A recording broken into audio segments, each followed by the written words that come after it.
Hello, welcome to my food channel, Food Hour. Today we will make white chicken korma and it's a very easy recipe. So for this we will need 2 green chilies, half pav yogurt and 1 tablespoon ginger garlic paste. अब सबसे पहले हमने इसका mixture बनाना है और side पे रख लेना है. अब हम चिकन को फ्राई करेंगे.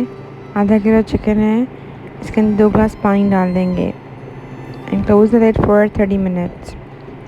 जब ऑयल रह जाएगा सिर्फ तो उसके अंदर अपना मिक्सचर डाल के इसको पकाना है फॉर 10 मिनट्स.